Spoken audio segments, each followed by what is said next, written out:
जय श्री कृष्ण, राधे राधे। आइए भागवत गीता का आगे का प्रश्न आंसर जानते हैं। गीता सुगीता कर्तव्य, यह किसने कहा है? गीता सुगीता कर्तव्य, यह वेद व्यास जी ने गीता में कहे हैं। श्री शंकराचार्य ने मनुष्य के कर्तव्य में क्या कहा है? श्री शंकराचार्य ने मनुष्य के कर्तव्य के लिए गयम गीता नाम सहस्त्रम, मनुष्य को गीता एवं श्री विष्णु सहस्त्र नाम का पाठ करना चाहिए, ऐसा शंकराचार्य जी ने बताया है। गीता में सूत पुत्र किसको कहा गया है? गीता में सूत पुत्र कर्ण को कहा गया है, क्योंकि कर्ण की माता कुंती थी, पर इस बात को किसी को पता नहीं था, क्योंकि विवाह से पहले कर्ण का जन्म हुआ था, तो उन्होंने उसे जल में प्रवाहित कर दी थी। तो जो उन्हें पाले थे वो सूत थे, इस कारण उन्हें सूत्रपुत्र के नाम से ही जाना जाता था। अर्जुन के रथ पर लगे ध्वज को कपि ध्वज क्यों कहा जाता है? कारण उस ध्वज पर वीर हनुमान जी का चित्र अंकित है। अर्जुन के जो रथ पे ध्वज था उस पर हनुमान जी का चित्र अंकित था, इस कारण कपि ध्वज कहा जाता था। अर्जुन के रथ को कितने और कौन से रंग के घोड़े थे? अर्जुन के रथ के में 4 घोड़े थे, वे सफ़ेद रंग के थे, श्वेत रंग के। ब्रह्मकरण कौन से हैं और कितने हैं? ब्रह्मकरण 10 हैं, 5 ज्ञान इंद्रियां और 5 कर्म इंद्रियां, कुल 10 हैं। अंतकरण कितने और कौन से हैं? अंतकरण 4 हैं, मन, बुद्धि, चित्त और अहंकार। प्रस्थानत्रयी में क्या क्या है? उपनिषद, श्रीमद्भागवत गीता और ब्रह्मसूत्र, यह प्रस्थानत्रयी में है। अर्जुन का नाम धनंजय क्यों है? अर्जुन को धनंजय क्यों कहा जाता है? तो धनंजय का अर्थ होता है धन को संचय करने वाले। युधिष्ठिर के राजसी योग के समय अर्जुन ने सभी जनपदों को जीतकर धन संग्रह किए थे, इसलिए अर्जुन को धन को जीतने वाले धनंजय कहा जाता है। अर्जुन का गांडीव धनुष किस प्राणी के मेरुदंड से बना है? अर्जुन का गांडीव धनुष गेंडा से बना हुआ है।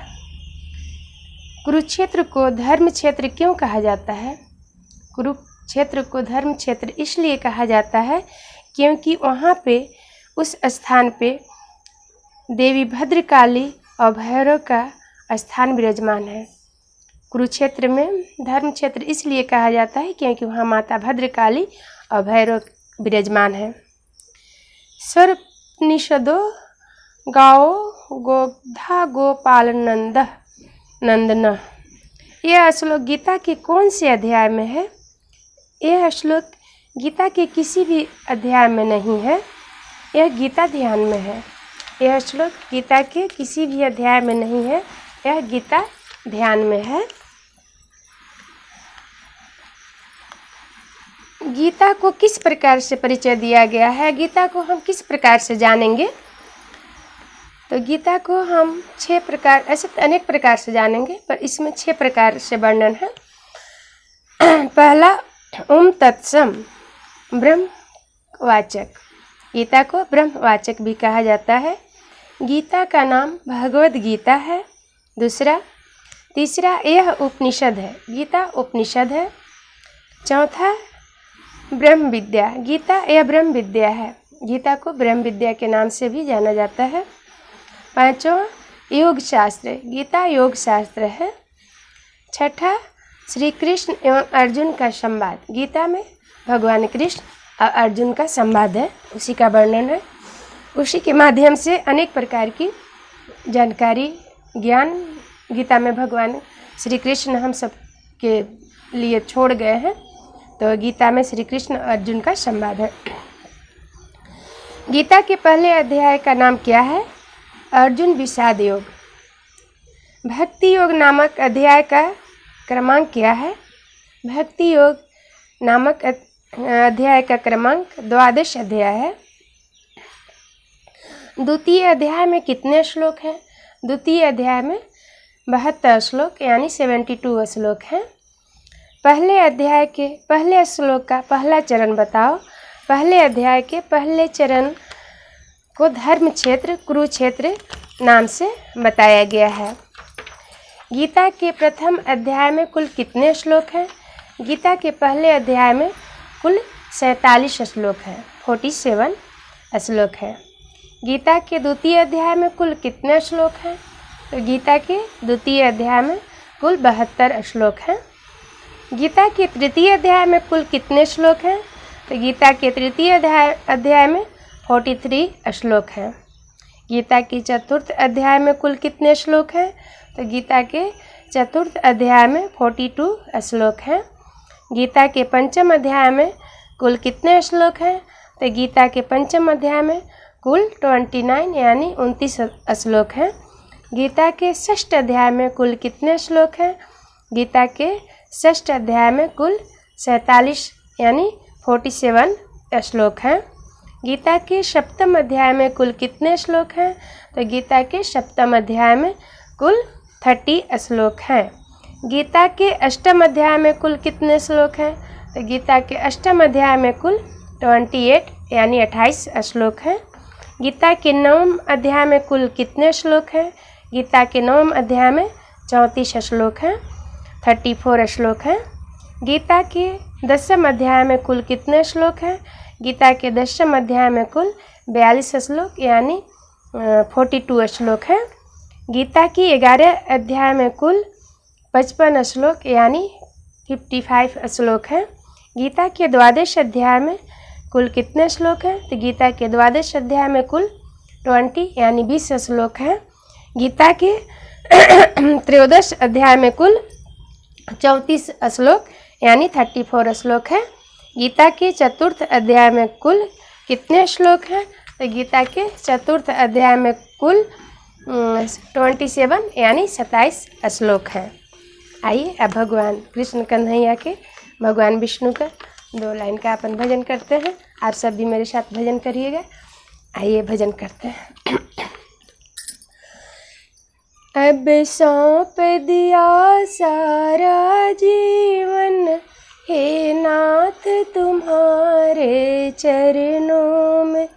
अब सौंप दिया सारा जीवन, हे नाथ तुम्हारे चरणों में।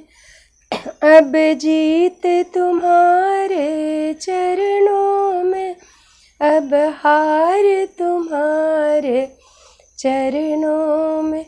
अब सौंप दिया सारा जीवन, हे नाथ तुम्हारे चरणों में। मैं जग में रहूं तो ऐसे रहूं, ज्यों जल में कमल का फूल रहे। मेरा गुण दोष समर्पित हो, हे नाथ तुम्हारे चरणों में। अब सौंप दिया सारा जीवन, हे नाथ तुम्हारे चरणों में। अब जीत तुम्हारे चरणों में, अब हार तुम्हारे चरण में। अब सौंप दिया सारा जीवन, हे नाथ तुम्हारे चरणों में। मैं जग में रहूं तो ऐसे रहूं, ज्यों जल में कमल का फूल रहे। मेरा गुण दोष समर्पित हो, हे नाथ तुम्हारे चरणों में। अब सौंप दिया सारा जीवन, हे नाथ तुम्हारे चरणों में।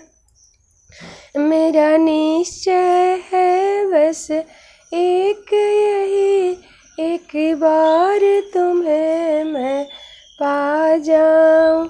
अर्पित कर दूं दुनिया भर का प्यार तुम्हारे चरणों में। अब अब सौंप दिया सारा जीवन, हे नाथ तुम्हारे चरणों में। अब सौंप दिया सारा जीवन, हे भगवान तुम्हारे चरणों में। अब जीत तुम्हारे चरणों में, अब हार तुम्हारे चरणों में। अब सौंप दिया सारा जीवन, हे नाथ तुम्हारे चरणों में। बोलिए जय श्री कृष्णा, राधे राधे। जो लोग इस वीडियो को देख रहे होंगे, सुन रहे होंगे, अगर सब्सक्राइब नहीं किए होंगे तो सब्सक्राइब कीजिएगा, लाइक कीजिएगा, शेयर कीजिएगा। जय श्री कृष्णा, राधे राधे।